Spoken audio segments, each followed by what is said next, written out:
ANCAP to sharpen safety ratings. EVs, driver tech, and emergency response under scrutiny, the Australasian New Car Assessment Program, ANCAP, is overhauling its vehicle safety protocols for 2026-2028, shifting focus to a more holistic evaluation encompassing pre-crash prevention, crashworthiness, and post-crash management. These changes, developed in collaboration with Euro NCAP, aim to address the growing complexity of modern vehicles, particularly electric cars and those heavily reliant on driver-assist technology. A new approach, stages of safety. For years, ANCAP ratings have been a benchmark for car buyers, influencing purchasing decisions and pushing automakers to prioritize safety. However, as cars become more automated and electric, traditional crash tests alone aren't enough. The new protocols break down safety into 4 key stages: safe driving, crash avoidance, crash protection, and post-crash, each weighted equally in the final score. This isn't just about making cars stronger in collisions. It's about preventing them in the first place and ensuring effective emergency response when they do happen. The shift acknowledges the full life cycle of a crash, not just the impact itself. Key changes: what's different? Several specific areas will see increased scrutiny. Electric vehicle safety.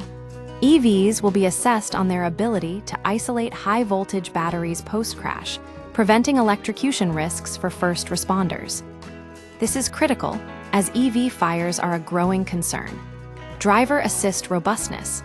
ANCAP will evaluate how smoothly and reliably ADAS features like lane keeping and emergency braking function.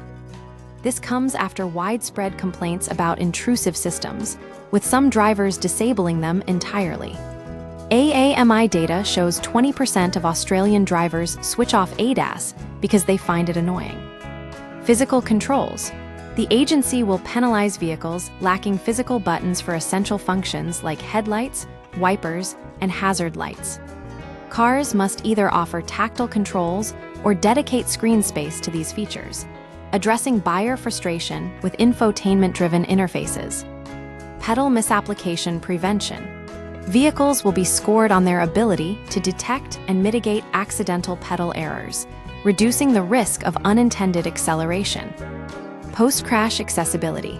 Cars must ensure doors unlock and handles operate even after a collision, even if electrical systems fail. Crash testing updates. Traditional crash tests will also evolve. Third dummy added. Full-width frontal tests will include a male front passenger dummy alongside existing rear passengers. Deformable barrier.